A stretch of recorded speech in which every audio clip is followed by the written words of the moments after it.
ஆண்டவராக இயேசு கிறிஸ்துவின் நாமத்தினாலே மீண்டும் ஸ்பிரிச்சுவல் சயின்ஸ் நிகழ்ச்சிக்கு உங்களை அன்பாய் வரவேற்கிறோம். நம்ம கூட ரூபன் வந்திருக்காங்க. தொடர்ச்சியாக நம்ம இந்த கால்வினிசம் அதனுடைய காரியங்கள்லாம் பார்த்துட்டு அடுத்து Q&A செக்ஷனுக்குள்ளே நம்ம வந்தோம். இந்த Q&A அதாவது உங்களுடைய கேள்விகள் இது வரைக்கும் பார்த்தது ஸ்பிரிச்சுவல் சயின்ஸில் மட்டும் இல்லை, சயின்ஸ் அண்ட் சயின்ஸ் அதுலேயும் நம்ம ரெண்டு சீரீஸ் இருக்குது. இதில் உங்களுக்கு ஏதாவது சந்தேகங்கள் இருக்குமானால் அல்லது வேறு ஏதாவது கேள்விகள் இருக்குமானால் கேளுங்கன்னு சொல்லியிருந்தோம். ஸோ நிறைய பேர் கேள்வி கேட்டிருக்கிறாங்க. ஸோ அந்த கேள்விகளுக்கான ஒரு பதிலாக நம்ம பார்த்துக்கிட்டே வரோம். இப்போது இதில் குறிப்பாக இந்த ப்ரோக்ராம் பிரதருடையதான வாய்ஸ் ஆஃப் பைபிள் அதுலேயும் வருது. நிறைய தடவை நம்ம அதை சொல்கிறோம்.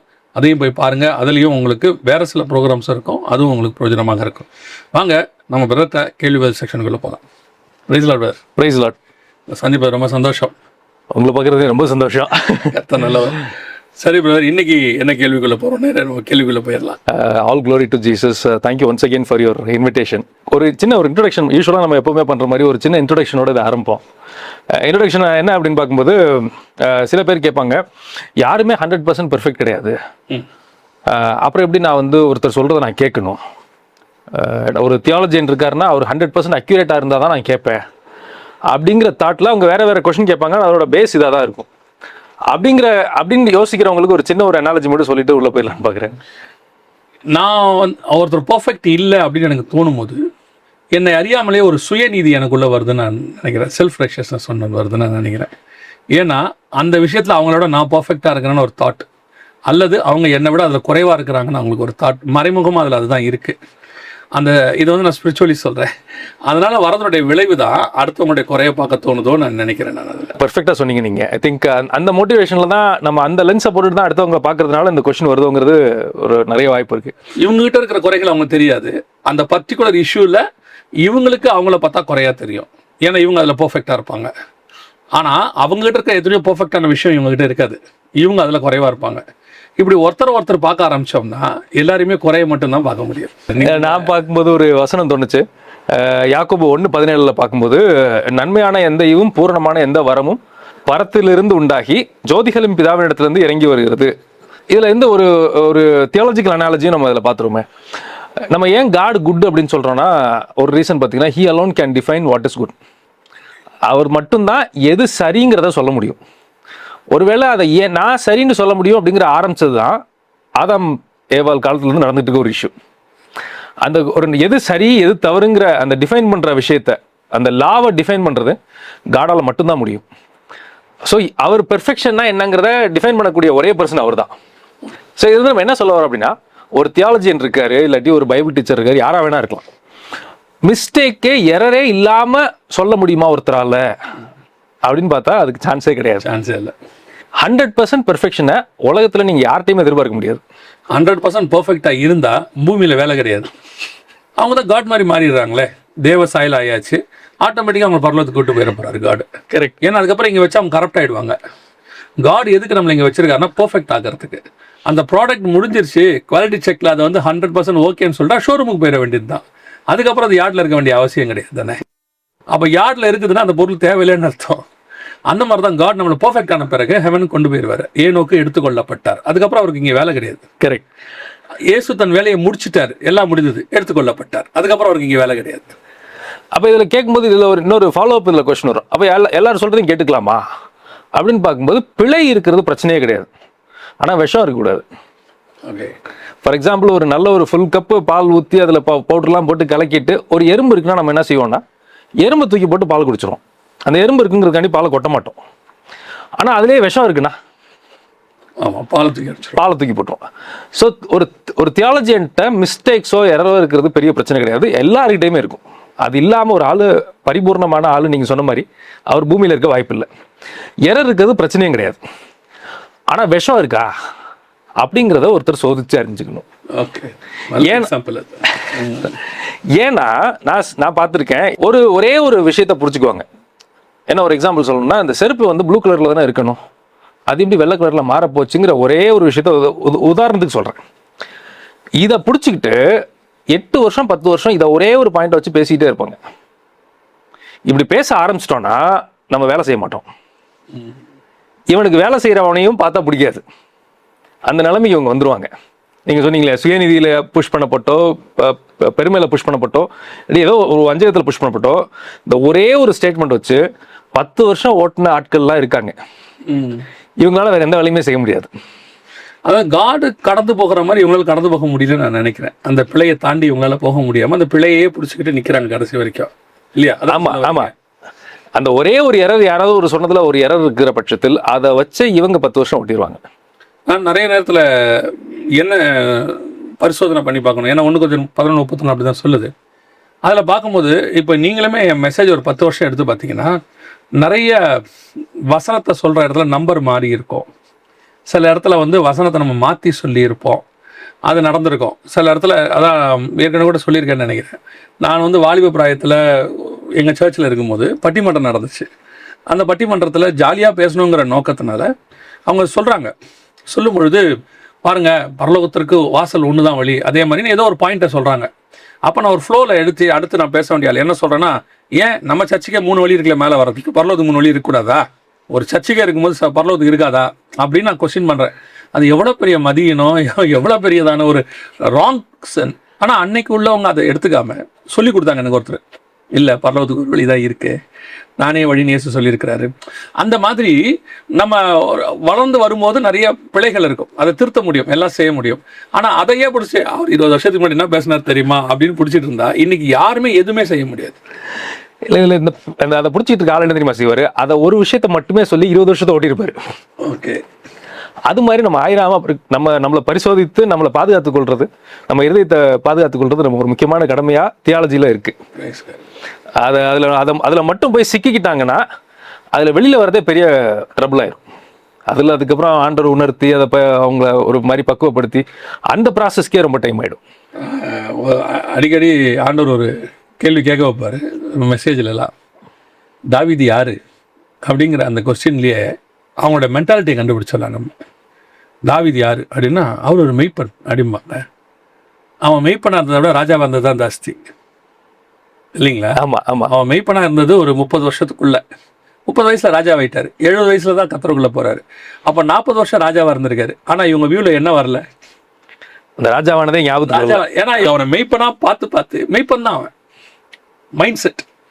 சிலருக்குலாம் வந்து ஆரம்பத்தில் ஒருத்தரை குறைவா பார்த்துட்டாங்கன்னா அந்த மைண்ட் செட் தான் இருக்கும் அவங்களுக்கு, அப்படியே தான் யோசிச்சுட்டு இருப்பாங்க. அவங்கள அதுக்கப்புறம் காட் பயன்படுத்துறது மேலே வந்தது, அவங்களை எப்படி கத்தரை எடுத்தாரு, இவர் ஒரு காலத்தில் என்ன பண்ணார் தெரியுமாம்பா.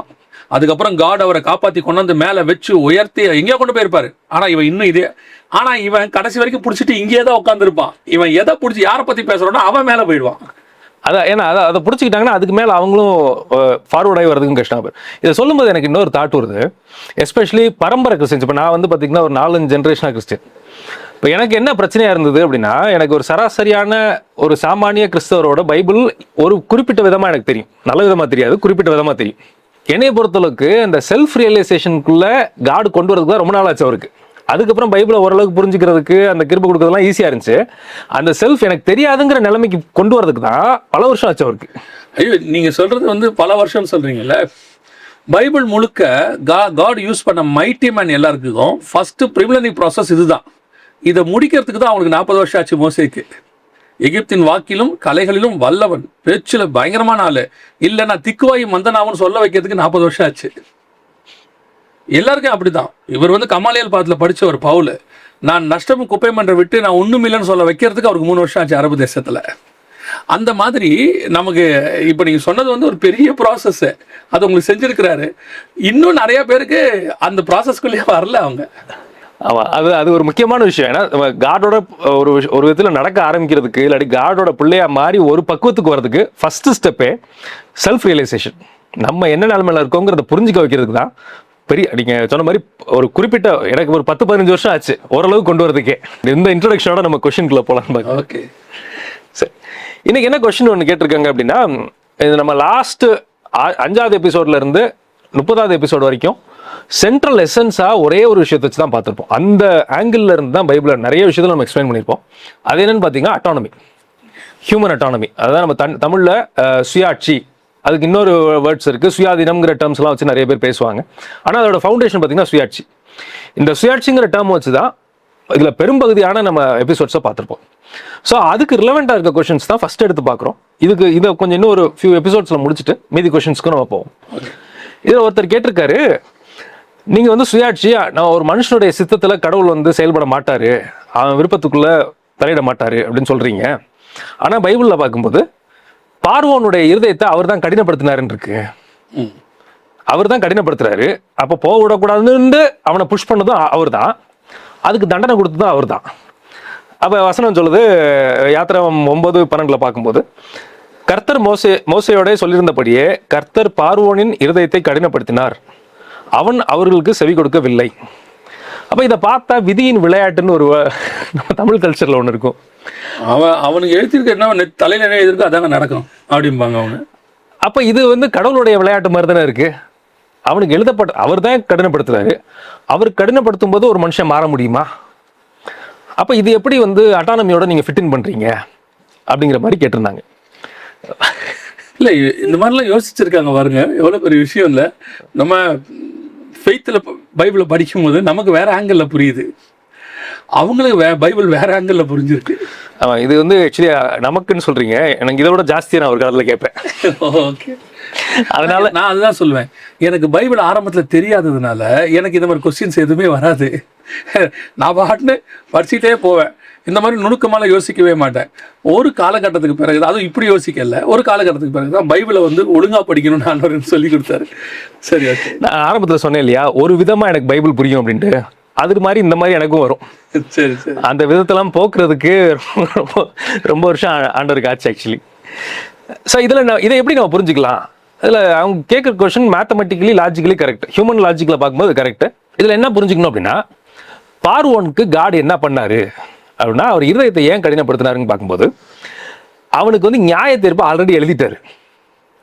அவர் இருதய கடினப்படுத்தினதுன்றது வந்து பார்த்தீங்கன்னா அந்த நியாய தீர்ப்பில் ஒரு பார்ட். ஃபார் எக்ஸாம்பிள், அட்டானமி எந்த லெவலுக்கு ஒர்க் ஆகும் அப்படின்னா, ஒரு கிரிமினல் ஆகிற வரைக்கும் அட்டானமி ஒர்க் ஆகும். கிரிமினலுக்கு ஜஸ்டிஸ் எழுதுறாங்க, 10 வருஷம் ஜெயிலு இல்லாட்டி தூக்கு தண்டனை ஏதோ ஒன்று எழுதுறாங்க. அதுக்கப்புறம் ஜட்ஜு போய் இந்த தூக்கு தண்டனை ஏற்றுக்கிறீங்களா, உங்கள் சுயாட்சிக்குள்ளே நீங்கள் ஒத்துக்கொள்றீங்களா, அதெல்லாம் கேட்க மாட்டாங்க. ஜட்ஜ்மெண்ட் வர்ற வரைக்கும் அவனுக்கு வந்து சுயாட்சிங்கிறதெல்லாம் அதிகாரம் இருக்கு. நரகத்துக்கு ஒரு மனுஷனை ஆண்டவர் அனுப்புறாரு.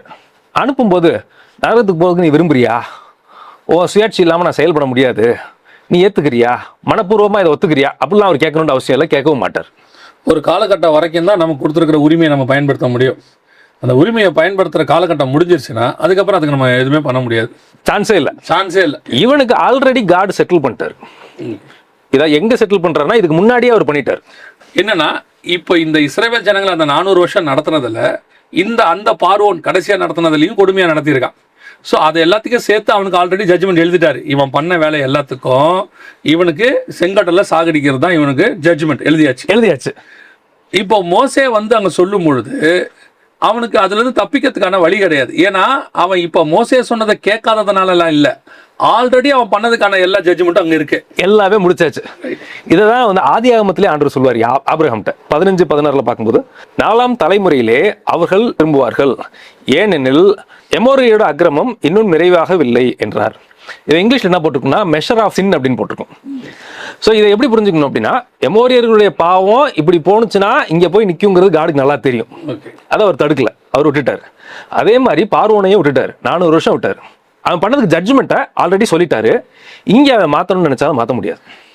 இந்த இடத்துல அவன் சுயாதீன வேலை செய்யாது, சுயாதீனத்தை தாண்டியாச்சு. இப்போ நான் இப்படி புரிஞ்சுக்கிறேன் இன்னொரு விஷயத்துல, இப்போ ஆகாப் பண்ணதுக்கு ஜட்ஜ்மெண்ட் எழுதியாச்சு, நீ சாவன்னு சொல்லியாச்சு. ஆனா அதுக்கப்புறம் அவன் மன்னிப்பு கேட்டு கதர்னா மட்டும் மாத்துறதுக்கு ஜட்ஜு கிட்ட என்ன இருக்குது, கருணை மனு போட்டு ஜனாதிபதிக்கு அனுப்புனா அவர் அந்த தூக்கு தண்டனை குறைக்கிறதுக்கு வாய்ப்பு இருக்கே ஒழிய, அதுக்கப்புறம் அது முடியாது, நான் செஞ்சது நியாயம்தான், நான் வந்து இப்படி பண்ணணும்னு சொல்லிட்டு ஆர்கியூமெண்ட் பண்றதுக்கு அங்கே இடம் கிடையாது இல்லையா? அதை அப்படி எடுத்துக்கலாமா? ஏன்னா ஆகாப்புக்கு வந்து எப்படி சொல்றாருன்னா, அவன் அழுறத பார்த்துட்டு ஆகாப் தன்னை தாழ்த்தினதை கண்டாயோங்கிறார். ஆனா இங்க வந்து பார்வன் தாழ்த்தலை, அவன் ஏற்கனவே செஞ்ச பாவத்தை நியாயம் தான் படுத்த போறான், இன்னும் அதை அரகன்சியா தான் மாறுறான். அந்த இடத்துல இந்த ஜட்ஜ்மெண்ட்டை மாற்ற முடியாது, இவன் இப்படி தான் இருப்பான், வேற வழி கிடையாது. இதை இன்னொரு எக்ஸாம்பிளையும் நம்ம பார்க்கலாம். நீங்க இதுல பாருங்க, ஏலியோட பசங்களை பாருங்க, அவங்க வந்து கடவுளுக்கு விரோதமா பாவம் செய்யறாங்க, பலியை வந்து அவங்க எடுத்துக்கிறாங்க. அது வந்து ஆண்டவர் வந்து பெரிய பெரிய பெரிய மிஸ்டேக்கா சொல்றாரு. அதோட விபச்சாரம் பண்றாங்க, சபைக்குள்ளேயே தான் பண்றாங்க. அப்போ ஒரு வசனம் அதுல தெளிவா அழகா போட்டிருக்கோம். என்ன போட்டிருக்கோம் அப்படின்னா, 1 சாமுவேல் 2:25 ஒருவன் கர்த்தருக்கு விரோதமாக பாவம் செய்வானாகில் அவனுக்காக விண்ணப்பம் செய்யத்தக்கவன் யார் என்றான். அவர்களோ தங்கள் தகப்பன் சொல்லை கேளாமல் போனார்கள், அவர்களை சங்கரிக்க கர்த்தர் சித்தமா இருந்தார். இது இப்படி போட்டிருக்கு. இங்கிலீஷ்ல எனக்கு இன்னும் கொஞ்சம் ஈஸியா நல்லா புரிஞ்சுச்சு. However, they did not listen to their father's rebuke, for it was Lord's will to put them to death. நான் இதை எப்படி புரிஞ்சுக்கிட்டேன்னா, அவன் ஏன் கேட்காம போனானா, ஆண்டவர் ஆல்ரெடி அவனை வந்து சாவுக்கு ஒப்பு கொடுத்துட்டார். இவன் சங்கரிக்கப்படணுங்கிறத ஆல்ரெடி ஆண்டவர் ஒப்பு கொடுத்துட்டார். அவன் ஏற்கனவே செஞ்ச பாவத்தினுடையதான ஜட்ஜ்மெண்ட். ஓகே, இது வந்து காடால ஏத்துக்கவே முடியல. இவங்க பாவத்துக்கு எந்த விதமான பரிகாரமும் கிடையாதுங்கிறத ஆல்ரெடி சொல்லிட்டார். சொல்லிட்டு இவன் ஏன் கேட்காம போயிட்டான் அப்படின்னா, ஆல்ரெடி அவனை சங்காரம் பண்ணணும்னு ஆண்டவர் எழுதிட்டார். இதுக்கப்புறம் அவங்க அப்பா வந்து சொன்னாலும் அவன் காது திறக்காது. இப்போ வந்து ஒருத்தர் வந்து சொல்றாரு, பையன் வந்து தூக்கு தண்டனை கைதியா இருக்கிறான், இன்னொரு ஒரு 3 நாள் 4 நாள் அவனுக்கு வந்து தூக்கு போட போறாங்க. இப்போ வந்து அப்பா சொல்றாரு, அப்பா நான் உனக்கு ஒரு பரிகாரம் பண்ணலான்னு இருக்கிறேன்ப்பா, நான் வந்துட்டு போய் உனக்கு அந்த ஊர்ல போய் இப்படி பண்ணலான் இருக்கேன், இந்த ஊர்ல அப்படி பண்ணலான்றோன்னே அவன் சொல்றான், ஓப்பா எந்திரிச்சு நாளைக்கு காலையில் தூக்கு போட போறாங்க, என்ன இதுக்கு மேல என்ன பண்ண போறோம், யார் என்ன காப்பாற்ற முடியும்? அப்போ அவன் காது வந்து அவர் சொல்றதுக்கு என்ன செய்யல, கேட்காது. பல நேரங்களில் வந்து நம்மளுடைய ஜட்ஜ்மெண்ட்டோடைய காரியங்கள் நம்ம மைண்டில் வந்து ஃபுல்லாக ஏறிடுச்சுன்னா இது கேட்காது. அதே மாதிரி இந்த பசங்களுக்கு அந்த அரகன்சி வந்து ஏறிடுச்சு மைண்டில், அதுக்கு ஜட்ஜ்மெண்ட் கொடுத்துட்டாரு. இதுக்கப்புறம் அவனுங்களை யார் சொன்னாலும் காப்பாற்ற முடியாது, அதனால அவனுக்கு காதுகள் கேட்கவும் செய்யாது. ஸோ இப்போ வந்து பார்த்தீங்கன்னா ஒன்றுமே செய்ய முடியாது. ஆனால் இதில் நம்ம புரிஞ்சிக்க கூடாது. அப்போ இதே மாதிரி எல்லாரையும் ஒருத்தர் யோசிக்க ஆரம்பிச்சிட்டாங்கன்னா அது தப்பாக போயிடும். இதில் ரொம்ப ரொம்ப மினிமல் அமௌண்ட் ஆஃப் ஒரு ஹேண்ட்ஃபுல். இதில் யார் அதிகமாக சிக்குவா அப்படின்னு பார்த்தீங்கன்னா, காடை பற்றி நல்லா தெரிஞ்சவங்க. ரொம்ப துணிகரத்தில் போகும்போது காடு இந்த மாதிரி முடிவுகள்லாம் எடுக்கிறாரு. அப்படி போனவங்களுக்கும் பருந்து பேசி ஜாம் பண்ணுறதுக்கு நம்மளுக்கு வாய்ப்பையும் கிருபையின் அடிப்படையில் கொடுத்துருக்காரு. இங்கே நியூ டெஸ்ட்மெண்ட்ல கொடுத்துருக்காரு. ஆமாம், தேவன் தம்முடைய ரத்தத்தை குறித்து அவங்களுக்கு விண்ணப்பங்களை ஏறெடுக்கிறாரு. ஆமாம், ஓகே. ஸோ இதை இவங்களையும் நம்ம கைகளையும் விட்டுட்டு போகணும்னு நம்ம சொல்ல, ஆனால் இப்படி ஒரு பகுதியும் வசனத்தில் இருக்கு, வேதத்தில் இருக்கு. இந்த மாதிரி ஒரு பாட்டும் இருக்கு, இந்த மாதிரி ஒரு பாட்டும் இருக்கு. இதை நம்ம இல்லைன்னு நம்ம சொல்றதுக்கு இல்லை. இதுதான் பார்வோனுக்கு அப்ளை ஆச்சு. பலதரப்பட்ட நியாய தீர்ப்புகள் பைபிள்ல இருக்கு, அதுல இது ஒரு வகையான நியாய தீர்ப்பு. இது வகையான ஒரு நியாய தீர்ப்பு. ஸோ இதை மட்டும் ஒருத்தர் எடுத்துக்கிட்டு இதெல்லாம் விதி அப்படின்னு நினச்சிக்கிட்டாங்கன்னா அது வந்து உண்மைக்கு புறம்பானதாயிடும். அதை வந்து சரியா பைபிளை புரிஞ்சுக்கலன்னா அவங்க அப்படி போகிறதுக்கு சான்ஸ் இருக்கு. ஓகே. ஸோ இதுக்கு தொடர்பாக இன்னொரு ஒரு கொஸ்டின் வருது. இதே ட்ரெண்டு ஃபியூச்சர்லையும் கண்டினியூ ஆகுது. நீங்கள் பாருங்க, யோசுவா 11:20 பார்க்கும்போது, யுத்தம் பண்ண இஸ்ரவேலுக்கு எதிராக வரும்படி அவர்களுடைய இருதயம் கடினமானதும் அப்படியே அவர்கள் பேரில் இரக்கம் உண்டாகாமல் கர்த்தர் மோசேக்கு கட்டளையிட்டபடி அவர்களை அழித்து சங்காரம் பண்ணினதும் கர்த்தரால் வந்த காரியமா இருந்தது.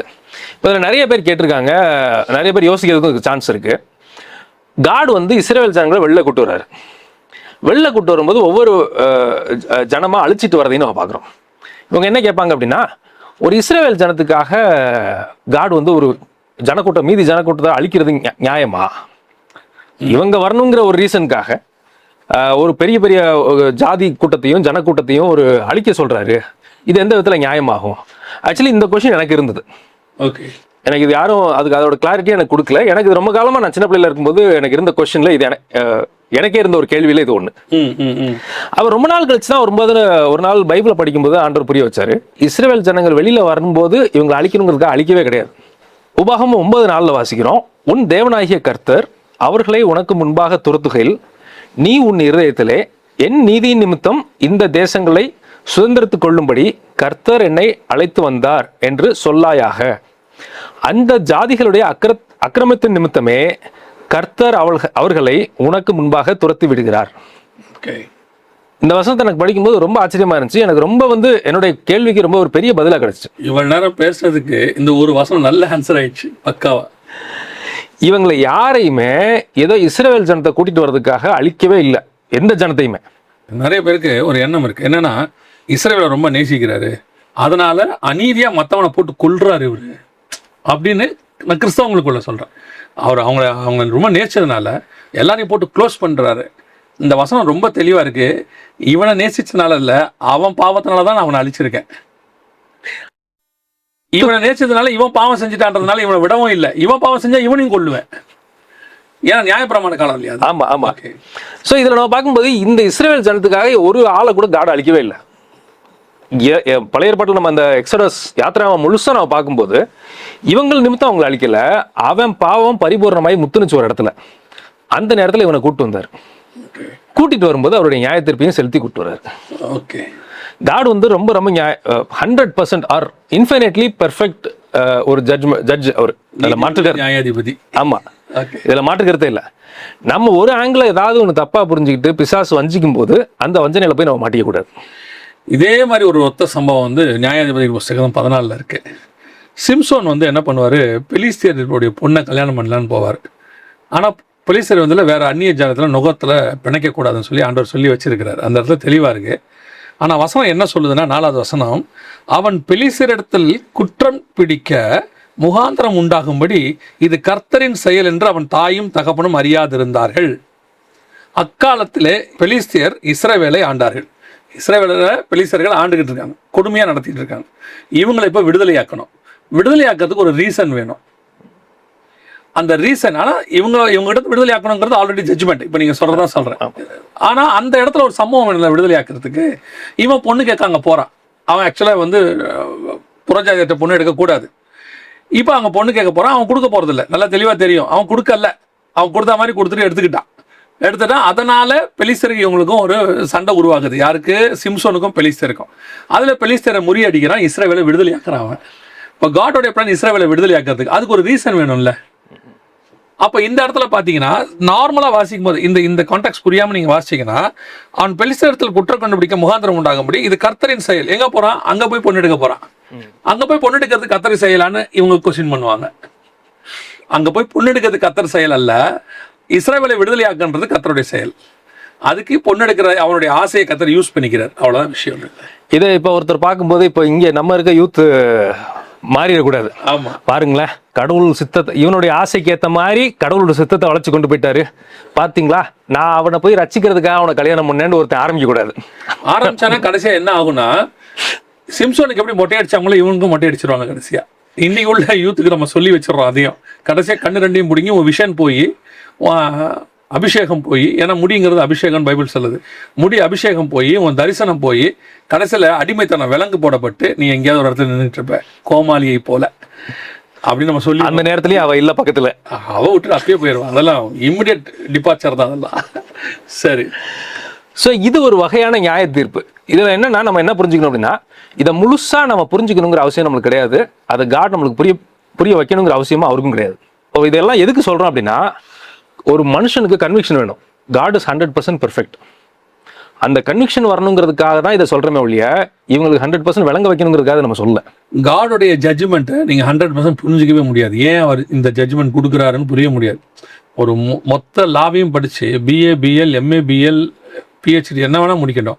அவங்களால சட்டத்திட்டத்தில் இருக்கிற சட்ட புக்கில் இருக்கிற மொத்த இது புரியாது அவங்களுக்கு. எல்லாத்தையும் எடுத்து எல்லா வசந்தியும் அந்த இடத்துல அவங்களால பேச முடியாது. கொஞ்சம் அதிகமாக தெரிஞ்சவங்க சீனியர் வக்கீல் ஆயிடுவாங்க, அவ்வளோதானே ஒழிய. மற்றபடி லாவையே நான் கரைச்சி குடிச்சேன்னு ஒரு ஆள் சொல்ல முடியாது. அதே மாதிரி மெடிக்கலையும் தான் முடியாது. அதே மாதிரி தான் கர்த்தருடைய ஞானத்தை 100% புரிஞ்சுக்கிட்ட மனுஷன் ஒருத்தன் கிடையாது. நம்ம நிறைய பேர் நமக்கு புரியலன்னு நீதிபதி வந்து ரொம்ப ராங்கா தீர்ப்பு கொடுக்குறாரு அப்படின்னா இல்லை, அவர் சைடுக்கு ஒரு நீதி இருக்கு, அந்த நீதியின்படி. ஆனால் நம்ம நீதிபதிட்ட ஏன்னா நிறைய நீதிபதி தப்பாவும் தீர்ப்பு கொடுக்குறாங்க. ஆனால் நமக்கு ஒரே ஒரு நம்பிக்கை இருக்கு, நம்ம நீதிபதி நீதியுள்ள நியாயாதிபதி, அவர்கிட்ட எள்ளளவும் குற்றம் என்பதில்லை, கரை என்பதில்ல. ஸோ அதனால அவருடைய எல்லா ஜட்ஜ்மெண்ட்டையும் நமக்கு எக்ஸ்பிளைன் பண்ணணும் அவசியம் இல்லை. ஒன்று மட்டும் பிலீவ் பண்ணணும், அவருடைய ஜட்ஜ்மெண்ட் கரெக்ட். இதை புரிய வைக்கிறதுக்காக மட்டும்தான் இந்த எக்ஸாம்பிள் எல்லாமே சொல்றோம். ஓகே, இதை நம்ம சொல்றது வந்து 100% இவங்களை இங்க எலக்வெண்ட் ஆக்குறதுக்கோ இவங்களுக்கு நாலேஜ் 100% வரணுங்கிறதுக்காக கிடையாது. ஏன்னா அந்த கெப்பாசிட்டி நம்மளுக்கு கிடையாது.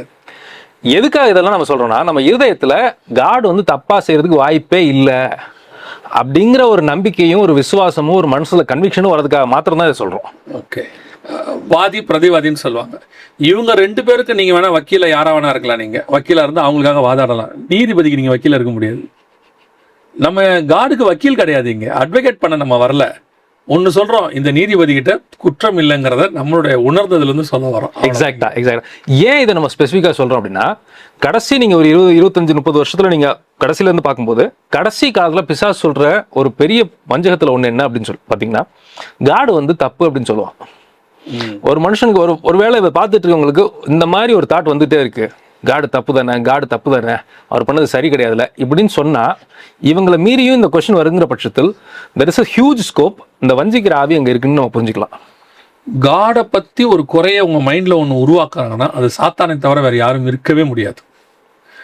அப்போ அவர்கள் பக்கத்துல சாத்தான் இருக்கானா, உள்ள இருக்கிறாடா, சுத்தி இருக்கிறாடான்னு தெரியாது. ஆனா அவங்க சாத்தானுடைய தொடர டிஸ்டன்ஸில் இருக்காங்கன்றது மட்டும் சரியாக தெரிஞ்சிடும். அப்ரோச் இடத்துல தான் அந்த டிஸ்டன்ஸில் தான் இருக்கீங்க, இப்போ அந்த இடத்துல தான் இருக்கு. ஆமாம். ஸோ அதுக்காக தான் இதை நம்ம சொல்கிறோம் பிரைமரியாக. பிசாஸ் வந்து இப்படி, ஆனால் அவன் என்ன ஒரு புரிஞ்சிக்க வேண்டிய விஷயம் அப்படின்னா, அவன் சொல்கிறது லாஜிக்கலி இவங்க கல்வியின்படி பார்க்குற அந்த கண்ணாடியை போட்டு பார்க்கும்போது மேத்தமெட்டிக்கலி, ஏன் நான் திரும்ப திரும்ப இதை மேத்தமெட்டிக்கல்னு சொல்கிறேன்னா, இன்னைக்கு இருக்கிற பையனுக்கு மேத்தமெட்டிக்கலாக அவனுக்கு கரெக்டாக திங்க் பண்ண தெரியும்.